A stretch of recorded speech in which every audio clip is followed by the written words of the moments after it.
بسم الله والصلاة والسلام على رسول الله. ازيكم حبايبي؟ عاملين ايه؟ يا رب تكونوا بخير وصحة وسعادة وهنا. مسلم جاي تقول لكم في الله بحبكم.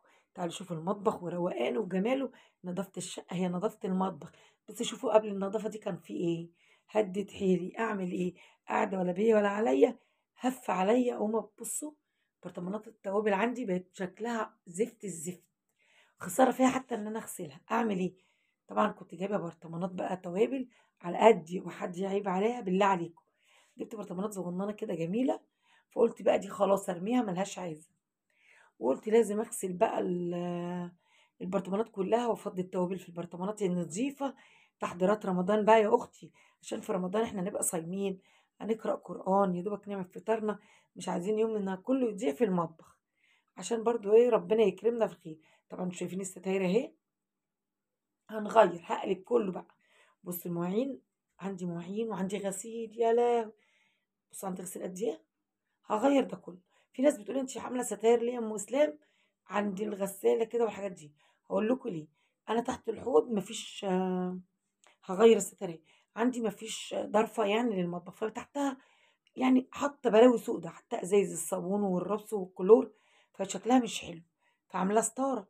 الغسالة الأوتوماتيك بتاعتي نفس النظام، حاطة جنبها برميل للغسيل، أهي الغسالة أهي، حاطة جنبها برميل للغسيل، فحاطة جواه الغسيل، فأنا مغطية، لإن دي أصلًا مش رخامة، دي حتة خشبة أنا حاطاها كده منظر، يعني إيه الجيش قال اتصرف، لبّس البوسة تبقى عروسة. وأدي برطمانات المخلل أهو، برطمان فضي لسه الباقي. هامسك بقى زي ما أنتم شايفين ما شاء الله هاشيل كل حاجة من مكانها.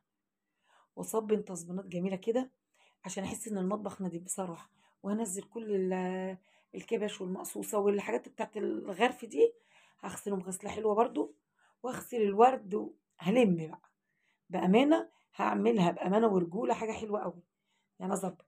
واللي أنا بارُشّه ده نزول الدهون، ده مش البخاخة اللي أنا جايباها، أحسن حد يقول بتعمل إيه عرض، أنا جايبة سايب مش صبّانة، بس ما شاء الله بيخلّي الدنيا زي الفل. الدهون بتنزل بتسيل قدامِك كده. طبعًا المطبخ أنا عندي كمطبخ عيلة، كل يوم عندنا بنطبخ، بنروّق، بنشيل، فالدنيا عندي بتبقى متزروطة على طول، فطبعًا لازم أول بأول أعمل الحاجة اللي ورايا، فزي ما أنتم شايفين كده. طبعًا باصبّن بالسلك الأول بالليفة، وبعدين أرجع أمسحها تاني، حوار كبير، كبير، كبير. قُل لي ربنا يعينِك يا أم إسلام. طبعًا الحوار ده بنعمله على طول، كل 15 يوم للمطبخ بالذات غير اليومي، اليومي دي حاجة تانية، تصبّني وتلمّعي، لكن إن أنتِ تشيلي علب التوابل وتصابوني كل 15 يوم، ليه بقى؟ مش كل يوم هاعملها يعني، ما اضحكش عليكم، خلّيني صريحة معاكم، مش هاقول لكم أنا اللي ما فيش زيّها. هنا ما شاء الله ونغسل كده وننضّف الدنيا ونضبّط. المطبخ نضافة الشقة، طول ما المطبخ نضيف الشقة نضيفة، فما شاء الله اللهم بارك زي ما أنتم شايفين كده الورق ده بُصّي كنت لازقاه بتاع رمضان هاشيله، وابتدي بقى أعمل إيه، خلّصت أهوّة الرخامات، هابتدي أغسل بقى حطيت صينية واغسل بقى اللي أنا عايزة أغسله كلّه، المواعين وعندي برطمانات إزاز لازماني، مش هارميها ومش هاستغنى عنها، ليه بقى؟ عشان أنا باعبّي فيها حاجات باحتاجها يعني.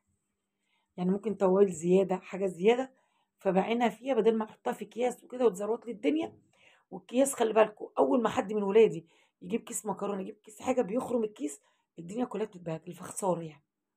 فأنا باحفظها في البرطمانات وأحطها كده، معروف إن ده فلفل أسمر، ده كمون، زيادات، كل ما بيخلص بابقى طحناه وراكناه، مثلًا يخلص على غفلة، مش لسه أطلّع المطحنة وأطحن، لأ يبقى عندي. زي ما أنتم شايفين كده أغسل، وطول ما أنا باغسل بقى اللهم صل وسلم وزد وبارك عليك يا سيدي يا حبيبي يا رسول الله، بإذن الله اللهم بلغنا رمضان لا فاقدين ولا مفقودين. وأنتِ بتغسلي مواعينِك تصلي على الحبيب المصطفى، وأنتِ بتروّقي بيتِك، وأنتِ مع نفسِك كده. طبعًا كانت الدنيا ليل مش الصبح ده، الدنيا ليل واقفة مع نفسي، فما فيش عيّل ولا تيّل، وعايشة بقى سلطنة زماني، باذكر ربنا وباغسل حاجتي وبانضّف، طول ما ولايا أحفادي هنا ما باعرفش أعمل حاجة بصراحة. واللي أعمله بيبهدلوه، ربنا يديمهم نعمة في حياتي برضه ويخلّيهم لي يا رب وما تحرمش منهم ولا من دخلتهم، هم وولادي وولادكم جميع خلق الله. فأنا زي ما أنتم شايفينّي كده هاغسل بقى وأصفّي، وأصفّي عشان ليه، البرطمانات بعد ما تتصفّى هاعينها بقى وأبقى أستعملها وقت ما أنا عايزة. بُصّوا هنا الحاجات المركونة بتاعة المغرفة، أفضل أغسل فيها وأضبطها وأرص كل حاجة بقى مكانها. يا هدِّة حيلي، ده أنا قاعدة بيا ولا عليّا، كنت زماني نايمة تحت البطانية ومريّحة دماغي، بس أعمل إيه، بإذن الله الروتين التحفيزي ده يقومك دلوقتي يا قلب اختك، حالا حالا حالا تمسكي مطبخك تخليه فله كده شمعة منورة. الست النضيفة تملي مطبخها نضيف بيبرق كده بيبرق، بس ما شاء الله. طبعا عند الصفاية بتاعت المعالق مليانة معالق، يفضلوا يحطوا في المعالق ويطلعوا من الدرج ويحطوا في الصفاية. على مين بقى؟ خليت ما صدقت ولادي مشيوا بالليل وانا اللي هستلم المطبخ. انا كده كده ما بحبش حد من ولادي يعمل لي مطبخي، انا اللي بعمل مطبخي. يعملوا الشقة ماشي، يعملوا كده، لكن لا، مطبخي بالذات انا اللي اعمله بايدي، حتى في العيد حتى في الايام العاديه. هنا ما شاء الله بقى صبنت اللي فوق الحوض اهوت السيراميك، واصبن تحت الصفايه، واصبن ازايزي بقى واملاها ما شاء الله اللهم بارك. مش هخلي حاجه. عارفين اليوم ده انا خليت، نمت نوم عميق بعدها، فرحانه فرحه الدنيا، ان المطبخ عندي بصراحه كان زي الفل بيشف ويرف. هنا بدات يمكن الاضاءه اتغيرت عشان انا لوحت الحامل بتاع الموبايل. هنا بقى رص بقى المواعين في الدرج، اللي هي المعالق يعني والشوك بالترتيب. انا عندي ما بيعملوش كده، بيرموا في الدرج وخلاص. فانا بشوفه صراحه بتضايق. فانا بقى اقول ايه، خلاص خليها بالمره طالما فتحت في المطبخ، اظبط التظابيط. هنا بص زي ما انتم شايفين الحيطه زي الفل اهو، وعلق الحاجات، صبنت الحيطه وصبنت تحت الخلط، يعني خليت الدنيا قشطه. انا بالنسبه لي حسيت ان مطبخي بيبرق بامانه. ممكن ناس تشوفه تقول لي يا مسلمة انت ما عملتيش حاجه في المطبخ مش باين عليه. انا بالنسبه لي انا شايفاه في ارض الواقع نضيف جدا، فاللي متغاظ مني يعمل زيي. يلا قومي اوام، ما تقوليش الشتا كسل، لا الشتا مش كسل. حركي كده نفسك وهتدفي جدا لما تقومي تروقي الدنيا. وبعد ما تخلصي بقى كمان انت نفسك هتبقى قاعده كده فرحانه جدا ان الدنيا عندك زي الفل. بص هنا الرخامات اهي، اصبن بقى رخامات وتحت الخلاط مش هخلي ما شاء الله. مسكت الكاتل صبنته ومليته ميه، لان احنا يا جماعه سامحوني يعني في كلمه، احنا الميه بتقطع عندنا كتير.